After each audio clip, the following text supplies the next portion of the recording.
Welcome to Unsung Heroes with Johnny, Daniel, James, and Sam. Our goal is to leave no hero unsung.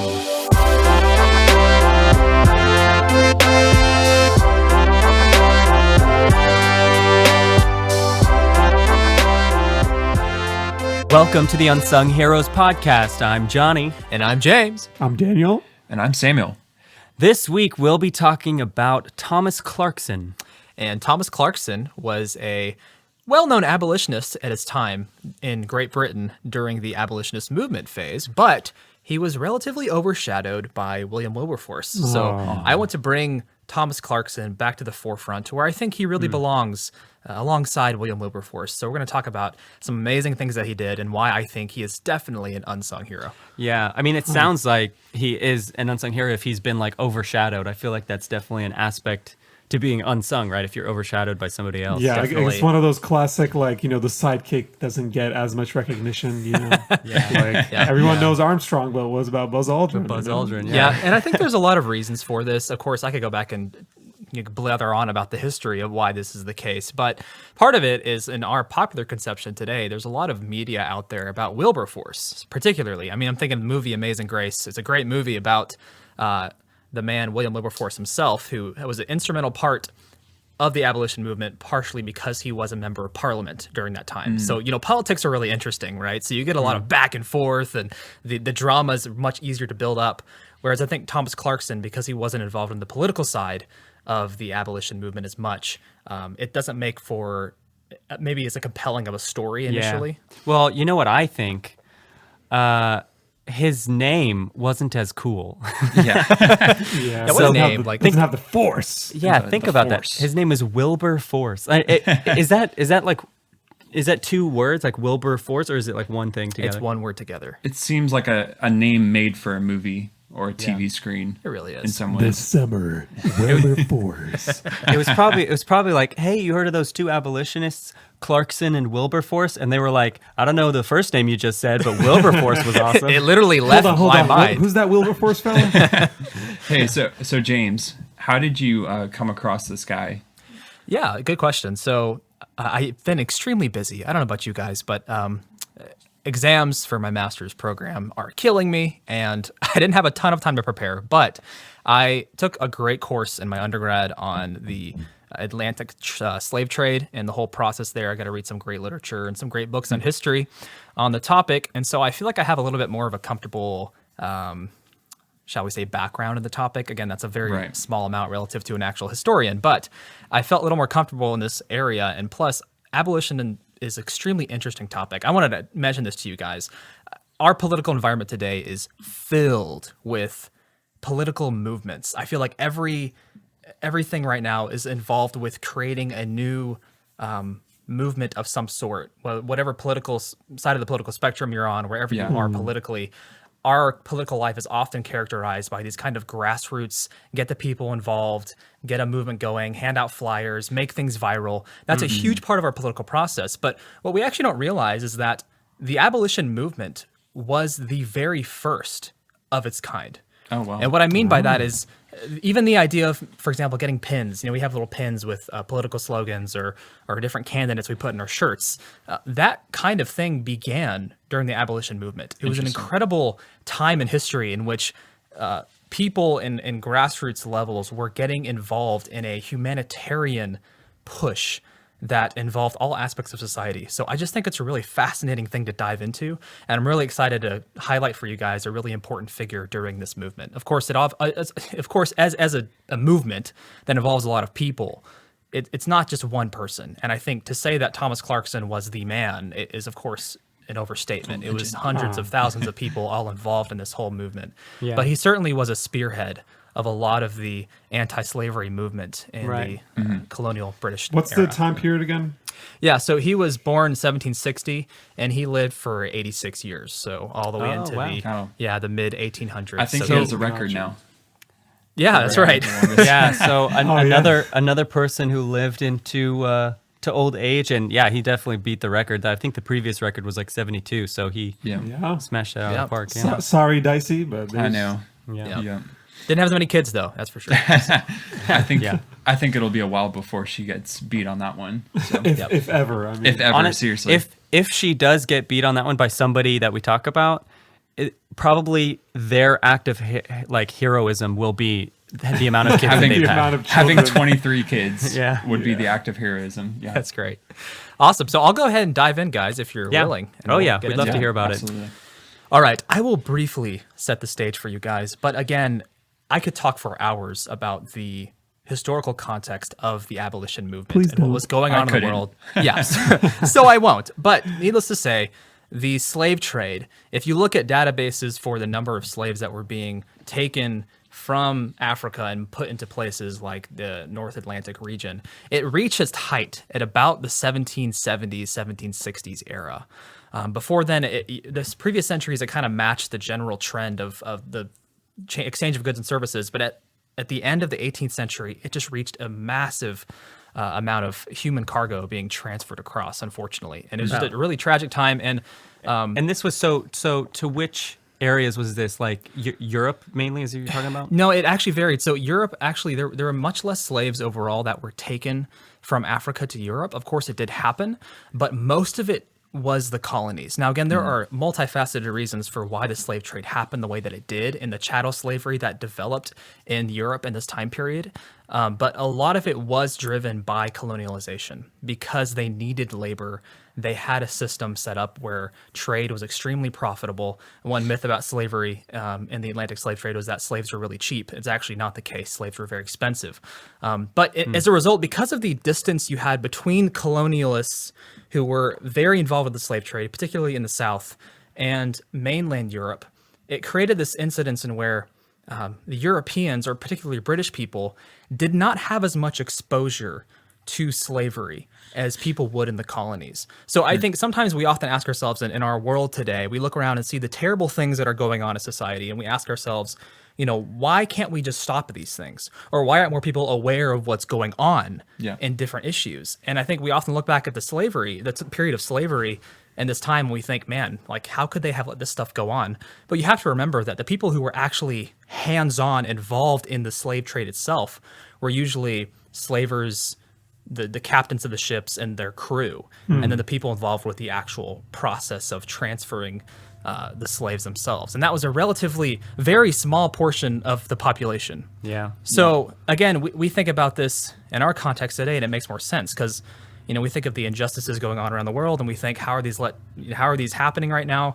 Well, most people aren't involved in it. It's not in their face. I wonder during that time how much the average person knew about the slave trade in general, especially one in England. one of the goals of the abolition movement was to put this at the forefront, and one of Clarkson's goals, we'll see, was to make this an issue for people, put it in front of their face, not let them have the excuse of not really knowing what's going on. Even though in Britain, obviously, people were a lot more racist in general in this era, and they had very wrong attitudes about race in general. But I don't think British people, the sentiment I get is not really that they liked slavery. They kind of were a little bit distasteful towards it, but it was kind of this, that's just the thing going on in the colonies, or it's going on down in Africa. It's kinda, out of sight, out of mind. Yeah. I feel like we have a ton of issues today like that we may say, oh yeah, no, that's wrong, and nobody should do it. But it's happening, and I'm not doing anything to stop it. Yeah, and it's different too because of the internet and everything, we have a ton more knowledge about things that go on in the world that have absolutely no effect on us.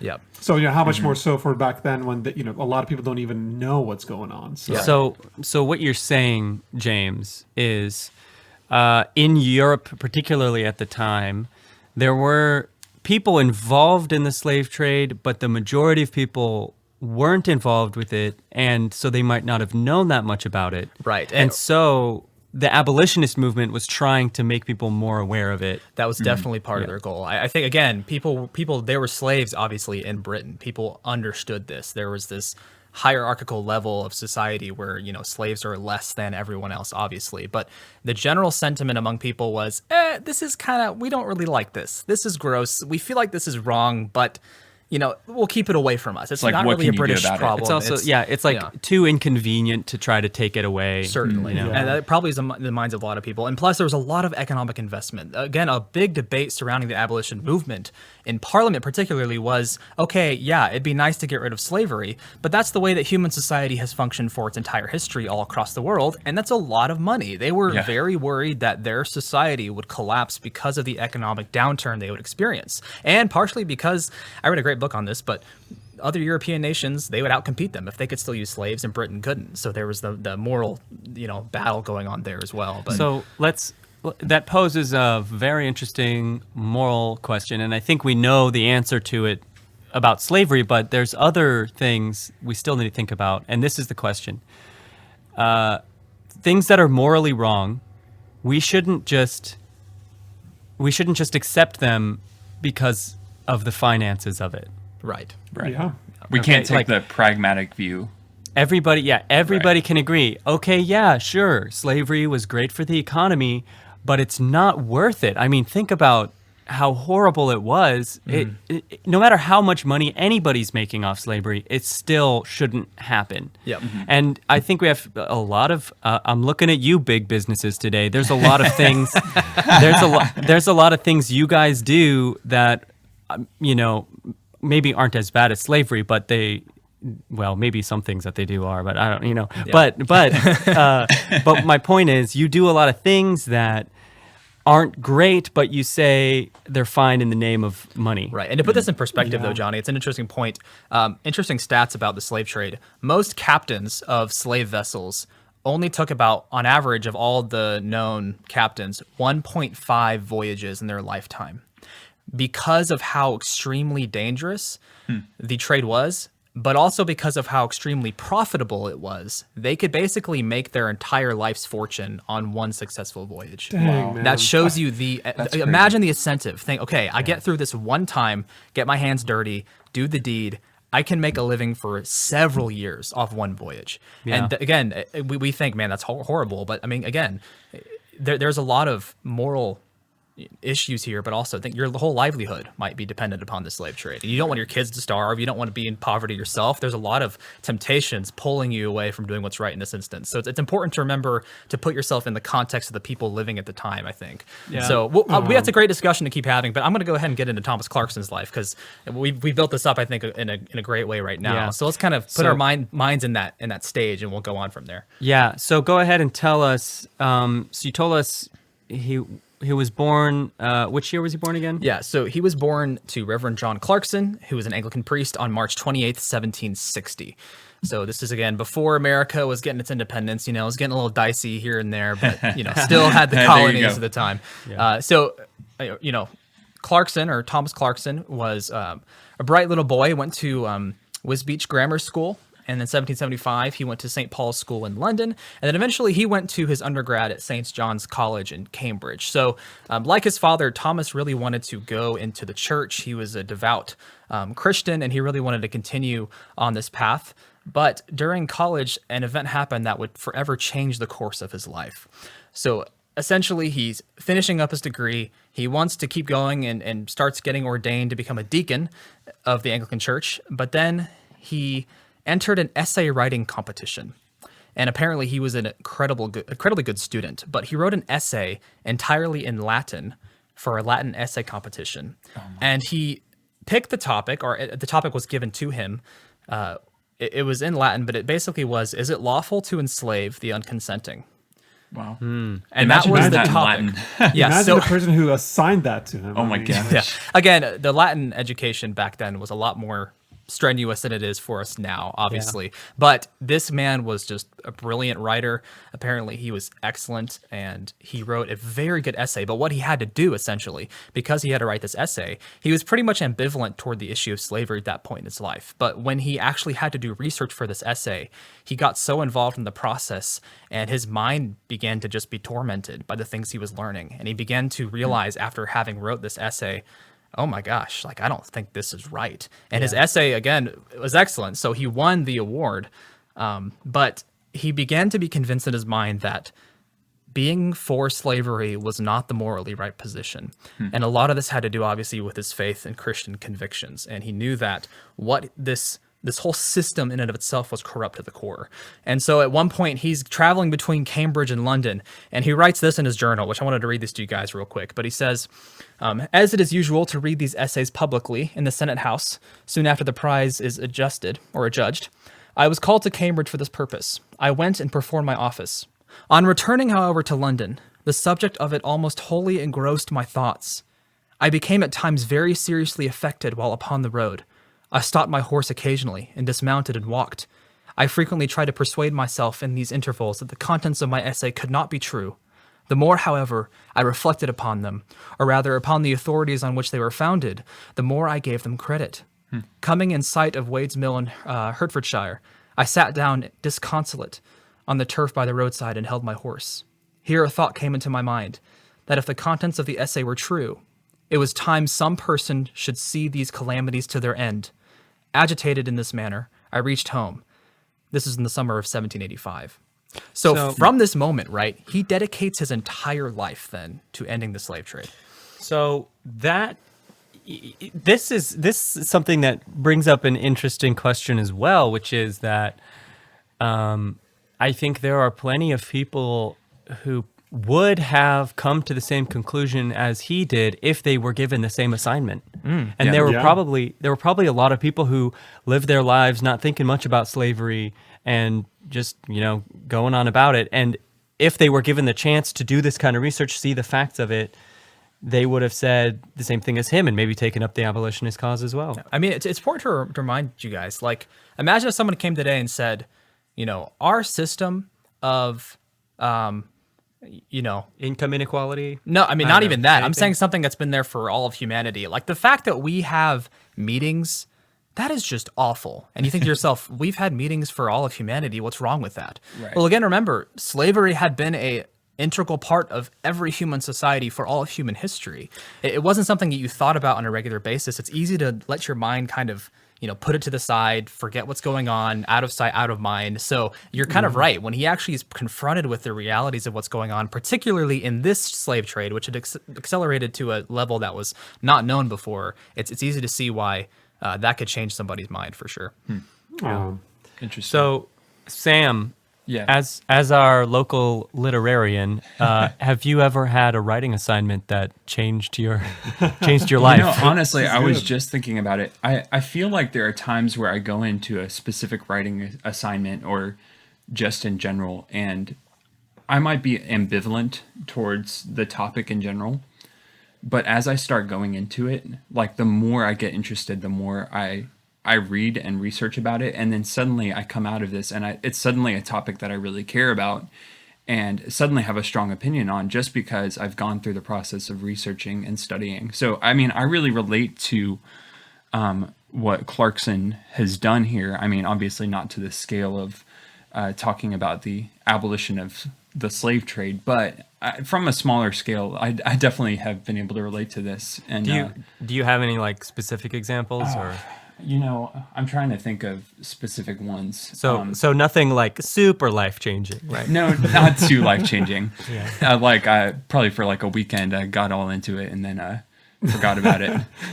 You're pretty established in your beliefs already. Yeah, I guess so. You could say. So after he had this sort of essay conversion, James. Right. Yeah. So what? Yeah, and again, it's no need to downplay the religious influence there. Yeah, he had strong faith in Christ, and that really also influenced his convictions. I think he really was convicted. He later described it as a spiritual experience rather than just a intellectual one. It involved, I think, for him, both his heart and his mind being drawn into compassion for what was going on. And again, it's hard to really talk about everything this man did, but I'll try to kind of give some basic patterns for how he lived. But after this conversion, if you will, to the side of anti-slavery, he published his essay in English in 1786, and that made some pretty big waves. So a lot of abolitionists and different abolitionist groups, like the Quakers, who are a religious group as well, Christian sect, they were really influenced by his works, and they approached him saying, hey, let's try to make something happen out of this. Let's do something together. And they came to him like, hey, we don't like slavery too. You want to team up? Combined powers, we're You stronger. want to collaborate, make a video, something? Avengers assemble. Basically, I mean, honestly, guys, if there was a Avengers team during the abolitionist movement, it would be this group right here, because he formed. Clarkson and the Quakers. Well, somewhat. It was the first. He was one of the first 12 founding members who formed the Committee for the Abolition of the Slave Trade. You might have heard of that. That was the big committee. And it was a non-denominational group that basically tried to lobby members of parliament to abolish the slave trade. It had people eventually associated with it, like Equiano. You had William Wilberforce also gets involved with this group. Whoa, And Wilberforce, that's a cool name. We should make a movie out of him. That's great. No, yeah. So Clarkson is actually the one who approached Wilberforce. Sorry, that name, Wilberforce, and got him involved in Parliament because he was one of the few people in Parliament at the time who had Quaker sympathies. Interesting fact: the Quakers weren't allowed to hold office at the time, so they weren't very well liked among that portion of society, shall we say? Yeah. So Clarkson then worked for the committee and his job was to gather evidence against the slave trade, and he traveled tens of thousands of miles across during his lifetime, all across Britain and other places as well, gathering information on what was going on in the slave trade and the evidences that pointed to its injustice. So at one point, for example, he went down to Liverpool, and because there was so much opposition to what he was doing there, he was almost killed in an ambush by a bunch of paid sailors, because a lot of the slave trading at the time, a lot of syndicates and businesses were centered around that town. So he's almost ambushed at one point, but later he gave a big speech at the church in Manchester. This instigated a lot of support for the anti-slavery movement. He published a bunch of essays. In 1787, he published a summary view of the slave trade and the probable consequences of its abolition. For 2 years, he traveled England and would just investigate. He'd go on slave ships. Apparently, he interviewed, according to one source, about 20,000 sailors during his time. My God. Wow. And the one thing that he would do that was interesting is he would take stuffs off the ships that was used on slaves, and then he would use them as like visual aids or demonstrations during his speeches. Wow. So he would. You said he interviewed sailors.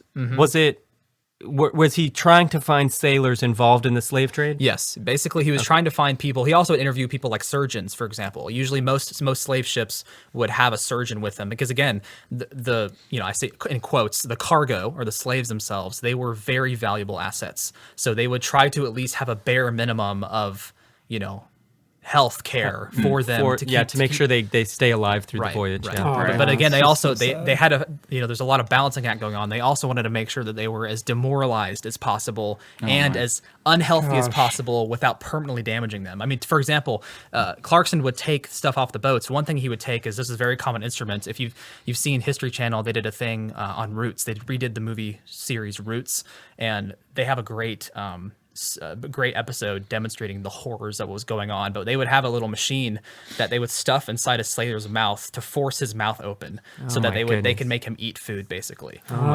So he would actually take those tools and just kind of as a powerful reminder to people of what was going on, he'd show them to people as he spoke. He would give them visual things to hold on to. That was a very big change. Usually public orators didn't do this kind of thing back then. Again, Clarkson was one of the people who first got this information out there. At one instance, he actually goes on a trade ship. Now, this was a trade ship that wasn't actually a slave ship that actually had slaves in it. But he goes on a trade ship and he finds a ton of really nice materials and trade goods that were made and designed by Africans. And he was just blown away by how incredible the artwork was and how nicely they were designed and the sophistication involved with their creation, that he took a bunch of that equipment in a box with him everywhere he went to show people. He's like, look, we're enslaving people that create beautiful works of art like this, and he would show them a tapestry or textiles or different kind of goods. And he's like, these people are as brilliant and as thoughtful and as sophisticated as us. Why would we be enslaving them? So that was one of the visual aids that he would use. So honestly, that's so funny that you bring that up. Over the past week, I've actually just read a book by a novelist. I think his name is Achebe. I might be pronouncing that wrong, but he wrote a book called Things Fall Apart. And the premise of that book is basically setting it in an African village and explaining all of the traditions and rituals of the African village before it gets colonized. And by the end of the book, you get to see how English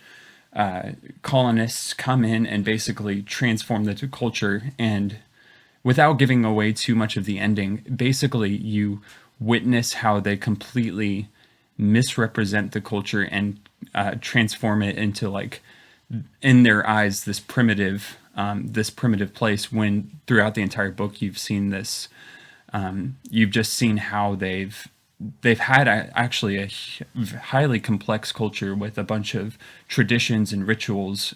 It's a fantastic book, really interesting, really hard to read in a lot of ways. Yeah, that makes sense. Justification of those things is like just an evil characteristic of saying, "Oh, what I'm doing is okay because right."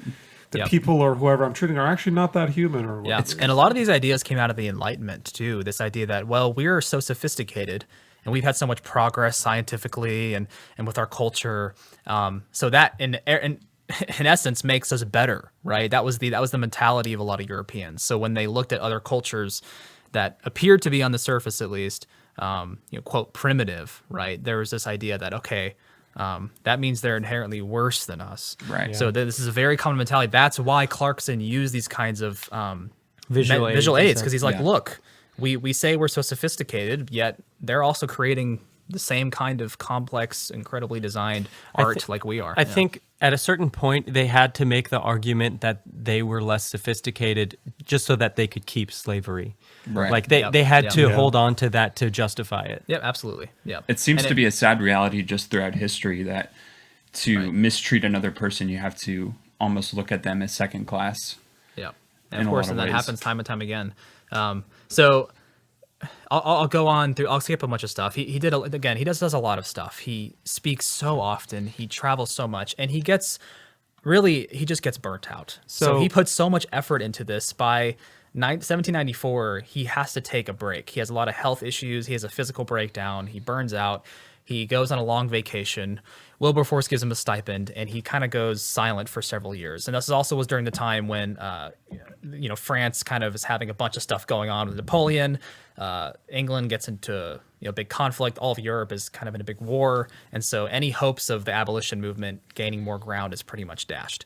Again, kind of like World War I with women's suffrage, right? So the war hits, things kind of take a back seat for a while, and then after the war, we'll bring it back up again. This kind of happened with the abolition movement as well. Yeah. So he was in his 30s at this point, and he had been mostly like traveling and talking about slavery, trying to talk about the abolitionist cause. So you're saying he got burnt out from that, like from the traveling. Yes, I mean, imagine not just we think traveling today. Oh, we're doing a lot of driving. No, he was riding on horse, walking, trekking through all kinds of weather conditions, speaking publicly all the time, interviewing thousands of people. I mean, it just gets exhausting. And he was, he had extremely fervent attitude, and he had a lot and so that's just incredible. Yeah. Like, I can't imagine the amount of times I don't do some sort of service, whether it's like going serving at some sort of shelter, just because I don't want to give up too much time of, I've worked all day, I've come home, I just want to have dinner and watch a movie, sort of thing.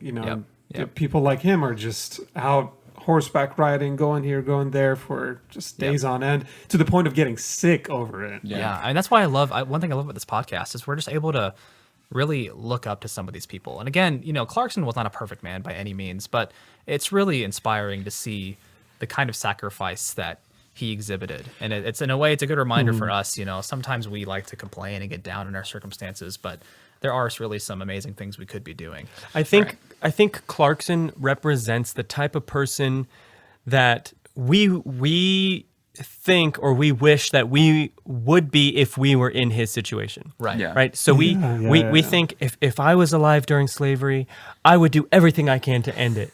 And he's actually, so for a lot of us, I don't think that's completely true. I mean, I think a lot of us might end up like a lot of people in England at the time who didn't think about it a lot, didn't care about it a lot.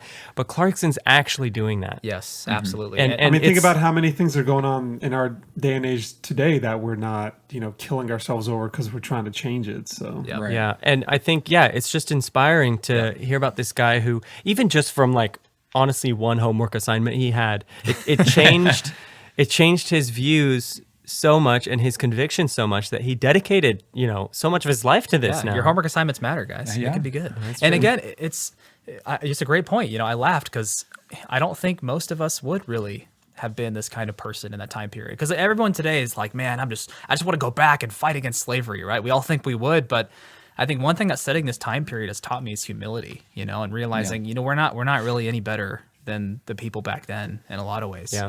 We would be in those same circumstances that, always provide, quote, good excuses for us to not do these kinds of things, just like today. So it's true. I mean, there are plenty of injustices today. We like to think that we are so much more civilized today and better society today. Right. There are so many injustices today as well. And I think someone like Clarkson is so inspiring to help. Well, one thing we studied on this was there's actually possibly more slaves today than there were during this time period, numbers-wise. Simply because, even though it's illegal in every single country in the world now for the first time in history, even North Korea, slavery is illegal, but there are probably more slaves today than there were. Still happening. Yeah. It's so wild to me. So I'll keep going on here. I have a couple more things here.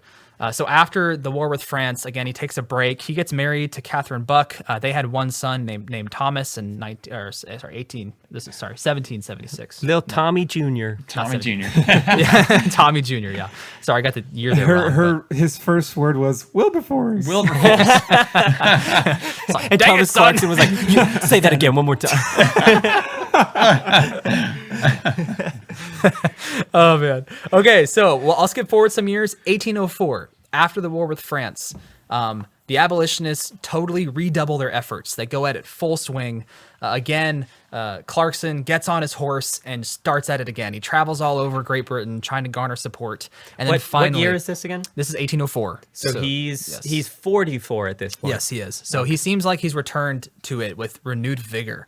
And then in 1807, the Slave Trade Act is finally passed, which officially ended the slave trade. So again, this is not ending slavery as an institution, but it does end the slave trade for Great Britain.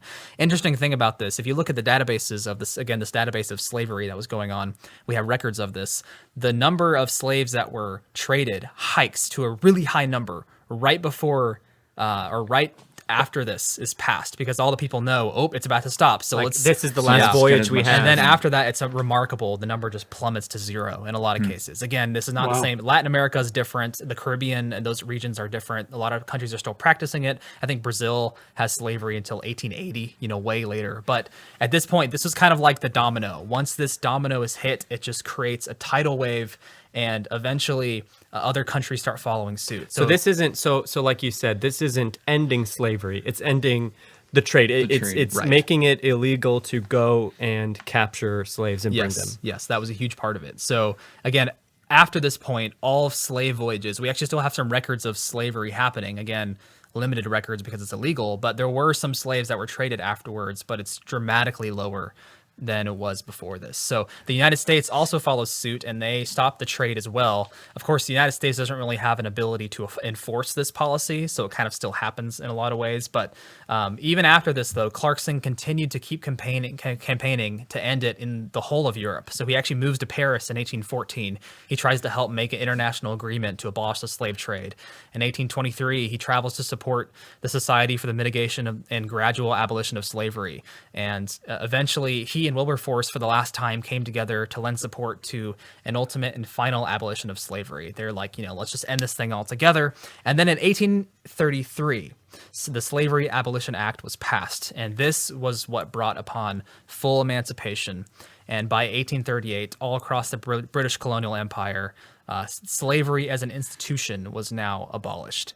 So again, and even after this, clap, give him a Please slow clap, guys. Everyone just, even after this, the Clarkson didn't stop. He still went to advocate against American slavery in the South. So he even was so convicted about it that he was like, it's not enough to abolish it in my country, right? Or at this point, in my country, I've got to go to America and abolish what it a there legend! Too. Yep. Wow. So that's actually what he did. He continued to campaign, and he kept living. He lived till 1846, and when he was 86, he died in Playford, Suffolk.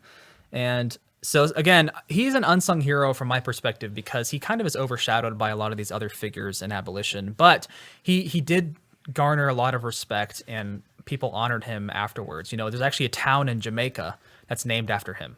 Wow. There's a small statue, or it's not small. It's a fairly large size statue in London. Near where he went to school. Also, I noticed there was a sonnet written in his honor, but it's not a song, so it doesn't count. He's still Unsonneted heroes. He's still unsung. So yeah, again, I could go more and more, but that's basically the story of Clarkson. So do you know more? I don't know how much we know about this, but what he did in America after he went to the South. I'm not sure how often he actually traveled to America. I know he probably did a couple times, but again, remember, it's really not easy to get to America at this point. With ship, traveling across the Atlantic and all. But he did advocate against it in Britain as well. He would write pamphlets, write essays, give speeches. I didn't know the details of that, but he was involved in that process from various locations. So I feel like part of the reason why this guy is an unsung hero in many ways is because from how you've explained it, James, he seems to be doing a lot of work that's just in its nature behind the scenes because of his writing and kind of the travels. It's not something that's going to be necessarily in the spotlight. Is that a lot of our again, he was giving public speeches. He was known, but a lot of what survives in history is political. I mean, I don't know if you ever listen to history podcasts, you read textbooks, you listen to brief overviews of a nation's history. It's very much centered around politics. It's centered around the elite, those in charge, those who are making big decisions. And because Clarkson was not a political figure necessarily as much as Wilberforce was, he kind of was overshadowed. Also, the very early book written about Wilberforce's life was written by somebody who kind of just brushed over Clarkson. I won't get into that now, but Clarkson was kind of just left out of some of the early history books, and it kind of got thrown under the bus, if you will, by some later historiographers. So again, there's a lot of history behind that, and of course, if you're a historian or you're somebody who knows the history of the abolition movement pretty well, you probably know about Clarkson. But definitely in the popular mindset, we don't have a very good appreciation of him. Yeah, I think another reason for that might be, and also something that kind of sets him apart from some of the other heroes we've done so far, is that there's not like one specific event that he did, one specific thing that he did. He did a lot of things, but it was like spread out throughout his lifetime. Like some of the other heroes we've done, like with like Dicey Langston, like she did that one thing where she went and told her brothers in the night, like, the single defining moment. Right. Yeah. Whereas this guy's like, it's still like, I think it's hard to like say, oh, he's a hero for this, but we don't have like a one. I mean, we know like obviously he was a great abolitionist, but there's not like a single event that we can point to. Yeah. Except for writing a good paper, right? Yes. Right. Great essay in Latin, no less. Yeah. So. Oh my gosh. Yeah. I bet when when his teacher gave him the assignment, he was like, when am I ever going to use this in my real life? Typical millennial. Mitochondria is the powerhouse. So what is that going to help me with? How's that going to help? Bunch of millennials, man. Yeah. So that's the story of Thomas Clarkson. I hope you guys enjoyed learning some about him and a little bit about abolition today. Yeah, I think, it's super inspiring just to hear about somebody who was so passionate about this kind of injustice, passionate enough to dedicate his life to ending it, and raising awareness. And I think that also, we downplay the importance of awareness, like the importance of a movement of people just being educated, being like, not like you said, James, some of the issue with people not rising up against slavery was that it wasn't in their face that much. Maybe they didn't like it, but they didn't know all the facts. They didn't care that much. So to have somebody actually rally everyone together was what was needed for Parliament to change the law. We are creatures of habit and of culture. We like to do, for the most part, what those around us do, to be frank. And until you get a small movement and a culture that is created, it's not going to gain much traction. You really have to kind of have a movement where people feel like they're part of something and it becomes their culture. It becomes weird to not be a part of abolition, and that's a very powerful effect on people. As much as we hate to admit it, we really kind of are shaped by our culture. I mean, we can't escape it necessarily. I think it's also just a testament to how powerful spreading awareness is. Yeah. Like Yeah. that, Yeah. spreading awareness among people will change laws. Like it does have the power to yeah. do that. So everyone, go tell your friends about the Unsung Heroes podcast. To where it gets weird. We to need to not listen create to this podcast. a movement. Needs. Let's create this movement. The moral of the story is Yeah. Way to make it about ourselves. It's Bob. not we- exactly a social injustice. I don't think it's really fair to compare ourselves to abolitionists. I Yeah, No. What are you talking about, Samuel? What are you... no. All right. So thanks to everyone for listening. If you've made it this far in the podcast, that means you are a true fan of our podcast. And I just want to give a very genuine thank you to you for listening this far. We had a great launch to our podcast. Whoop, whoop. This is episode 5, and so Yes. hopefully by now we're retaining a few people from our launch who's still listening. Mom, thank you so much for listening. I do want to point out something. So James's dad listens to the podcast, and he Yes. pointed out to us about our Dicey Langston episode. We got a couple things wrong. First Apparently. of all, she probably could have made it back by breakfast because If they she would had a have horse. given her a horse. Yeah. Again, it's hard to say. We don't know for sure, though. I mean, maybe they didn't have a horse to She spare. just looks maybe- over at the horses, and brothers are like, Just "No, like- just walk." Just Yeah, I imagine can the make it. scene of the brothers like, all right, Yeah. well, we'll ride off. Enjoy the walk.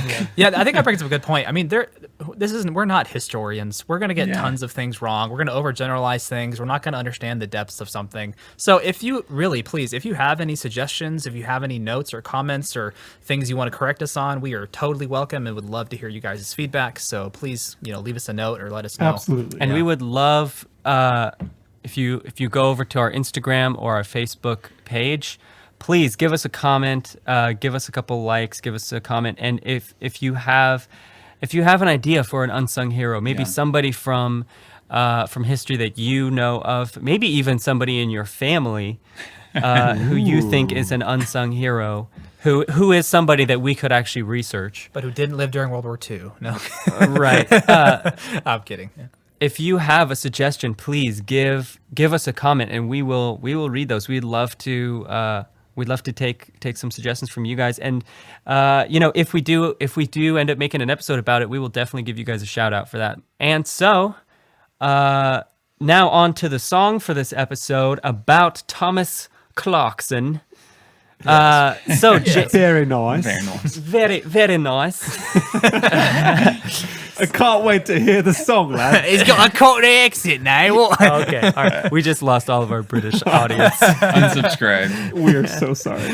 But so for this song, actually, so James's sister Abby is coming into town for Thanksgiving, That's right. and I think we're gonna try to get her to sing for the track. Right. She's quite talented. Genius. She is really she's a really good singer.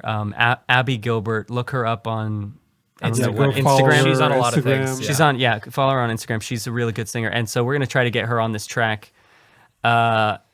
So what I'm trying to think what kind of song we might be able to do for this. What do you think, James? Man, we've taken some turns, haven't we? Our last song, which I absolutely loved, It was very Vietnamese themed. Not exactly, but So who knows, man? We could go anywhere with this. I like the idea of doing totally different genres every single time. Yeah. So. What I think might be appropriate. I know we've toyed with the idea of doing like a pop sounding song, but honestly, for this episode, I don't know if that would be appropriate. Just I don't because, know. just because I think the topic of slavery is more somber. I mean, there Yeah. pop ballads. There are some more dramatic. I'm thinking dramatic style. Yeah. Pop ballad. Who knows? So, whatever the case, we will figure that out in the next few days. Lay down a track that's going to play right now. So for you listening, you have the pleasure of just getting it instantly. So there you go. Instant gratification. No need to wait. Yeah. All right. So we just want to give a big thank you once again, and we'll see you guys on the next one. Bye, guys. Bye. How can I sit on this essay? I can't fight, but I will write. Conviction is moving. My heart and my mind aren't shaken. I can't ignore. Can I be silent while they aren't free? Thousands of miles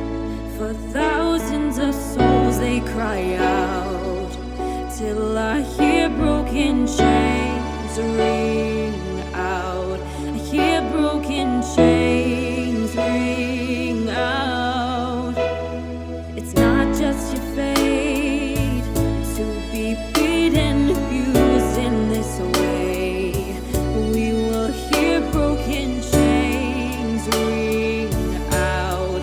Hear broken chains ring out.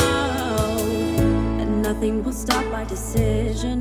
They can try to end my life, but rising up, I'll keep the faith and the trust in this mission. Show the world of their God-given right to be free. Thousands of miles, and for thousands of souls they cry out, until I hear broken chains ring out. I hear broken chains ring out. And it's not just your fate to be beaten, abused in this way. And we will hear broken chains ring out. Hear broken chains ring out. Set the captives free, and it's the year of jubilee. Is he not a man? Is he not a brother? Set the captives free, and it's the year of jubilee. Is he not a man? Is he not a brother? Thousands of miles, and for thousands of souls they cry out, till I hear broken chains ring out. I hear broken chains ring out.